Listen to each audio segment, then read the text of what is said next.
Hey, what's up, Dean? Super Performance. Been a little bit, but we've been plugging on Jeff's truck. We ended up having to put the transmission in, take it back out. Now it's back in. Just working through some stuff on that, but we have got the Cutlass very, very far along. I think in the last one I mounted the Terminator X up under the dash, like under the glove box. The handheld is there. I've gone through and pulled all the wiring out of the engine bay that wasn't needed, like the temp sending unit wires that go in it's actually an easy wiring kit, like a street hot rod kit. So I pulled all those wires out, got the harness sorted. I used the door lock fuse for the ECU battery power, and then I used the coil fuse or coil feed, I should say, and door lock feed for the 12 volt key on, because that also has power in the cranking position. I got the ICT brackets all done. I ended up having to get a new AC compressor because it was hard to find the clutch that fits the other compressor. But got that on there. Got a belt. It needs to be a hair bit longer, but it's staying on for right now. I got all the AC wired in. I got to make a bracket for the dryer. I did get an intake tube made, just out of a piece of straight and like a U-bend that I cut some of the angle, and I used an AM dry filter. Got all the wire loomed and into like the factory. I decided to keep them out here. Tucking them up under the fender would expose them to the tire and like any kind of rain or whatever the case may be, something flings up and hits a wire or something like that. So I just decided to keep them in here.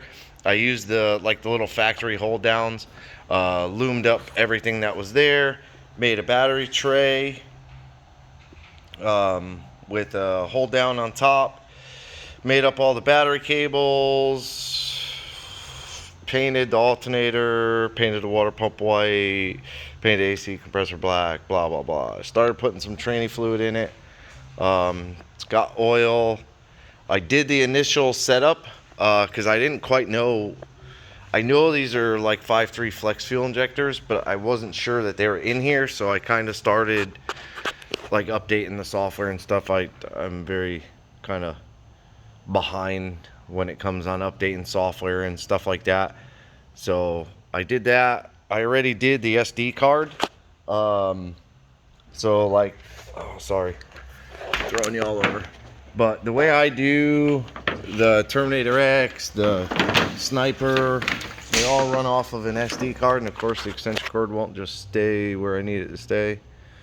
Trying to get this software to finish. Okay. So again, I already have the USB cable connected. I disconnected the screen. I went through the startup on the screen and just made sure it would start and stuff. But I did the SD card contents off of Holley's website, loaded them in. I updated the firmware, updated all the SD card contents. When you put it in, initially turn it on, the screen comes up and starts going through like all kinds of updates and stuff, and then it says remove SD and reboot. Then you have to go to file and upgrade the firmware off the SD card after you put it back in. So I already did all that, cranked it and fired it.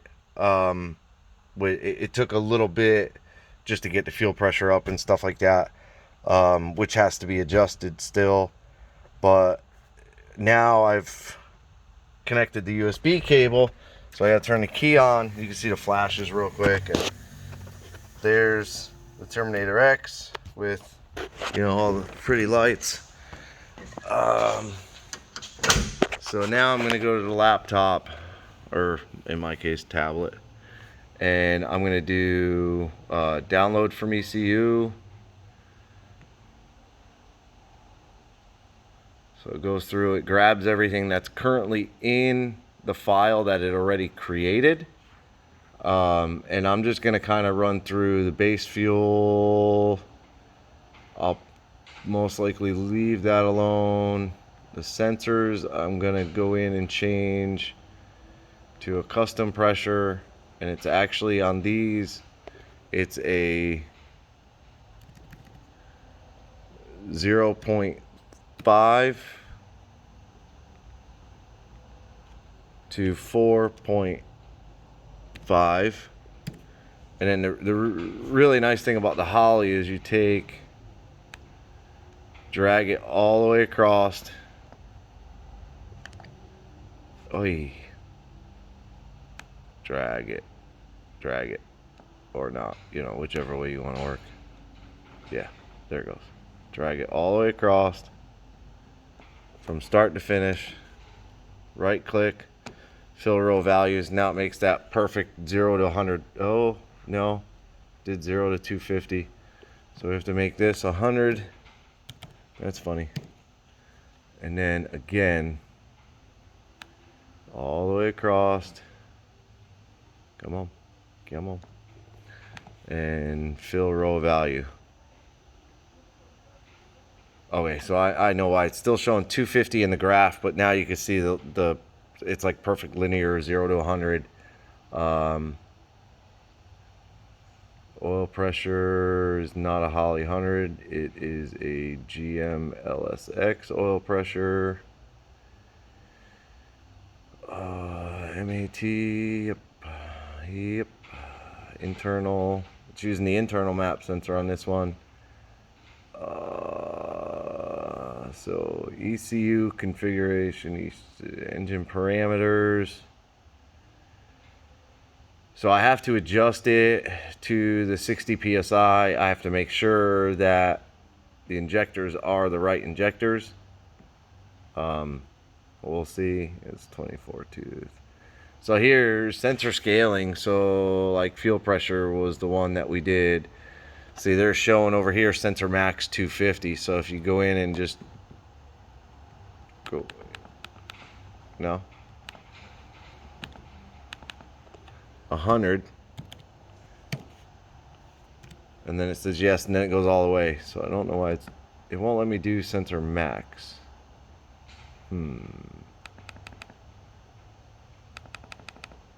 That's weird. So go back to sensor, go back to fuel pressure. So it's still showing 250 over here, which isn't a big deal, but we don't want it to show 250. Fuel pressure. That's so weird that it won't change this sensor max. Maybe if I just... No. Man, I don't know why it's doing that. That's crazy. It's not showing that. But I'll adjust the display minimum, normal minimum, caution minimum. I'll do all that. We'll change the RPM.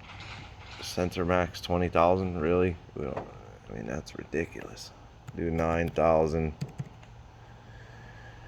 Up here, 9,000.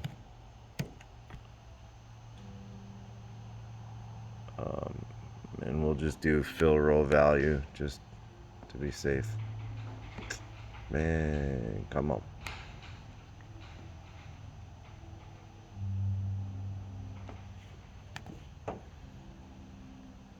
So yeah, so it changed some of the settings there. We know the oil's good, the battery should be good. I'll go in and change a bunch of these things.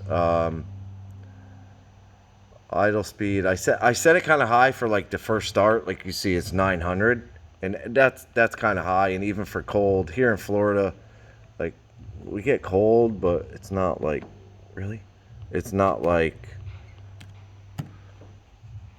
40 below cold. Oh, stay 800. So now we'll do, I did 1150 to 800, and I'll do again, we'll just go across. Come on. We'll do a fill row value. But see, so it makes it linear, but like right around 140 over.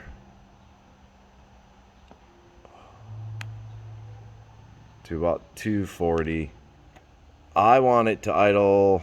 It's a smaller cam. It's like a Texas speed. So I'm going to try and get it to idle around like 775, somewhere in that neighborhood.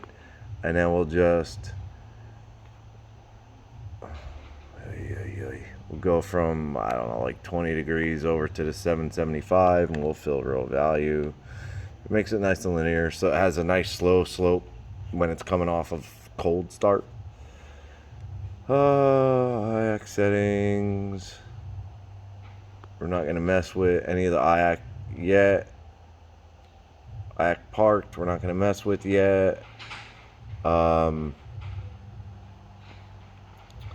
then you come into Spark, and this is your basic table that Holley gives you. And you can see down in the idle, it's like 12 degrees. You know, just off idle, like 18, then 24, then 30, then it looks like 36 or 38. Oh, you have to change to a 2D table. You, come on. To enable it. So yeah, so it's 36 degrees. That's a lot of timing. So what I'm gonna do is just kind of take the whole graph just real quick, kind of a quick little dirty type of thing to do, and we'll do like a fill row, and then we'll do fill column, and that kind of, you know, it gives you more. Nowhere in here is 36 except way down here in the corner. It kept the 36 way down in here, which you should never be in that area. 7,000 RPM and, you know, basically a ton of vacuum. You should never be in that area. And then your idle is going to be somewhere in this area right here, which we can start it and kind of play with it. We can go live. So for now, I'm going to sync it, send to ECU. It sends everything that I just inputted. You made changes that require okay.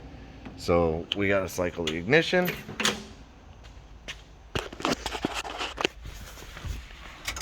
So off, and then back on. You can hear the pump come on. And then we'll go live.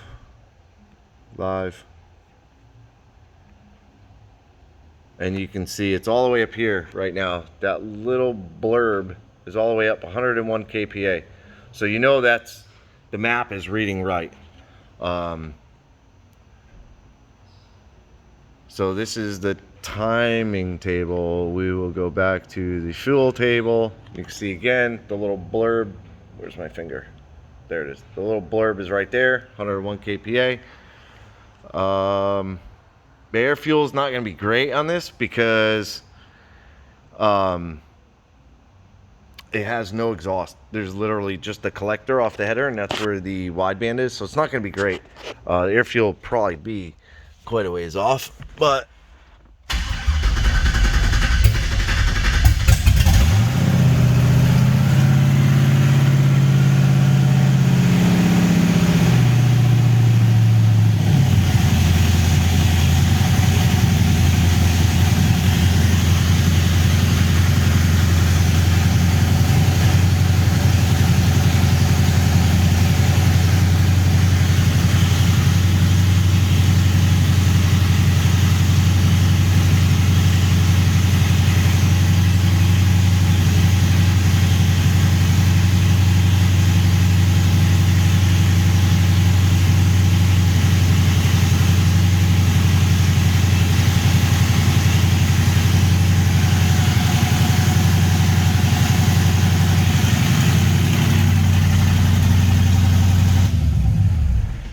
so yeah, with it, you know, starts up good, and this is not playing with anything or doing anything.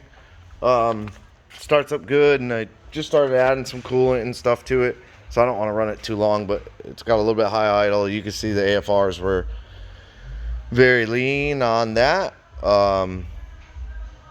So I need to get the IAC set. I need to get all that stuff set.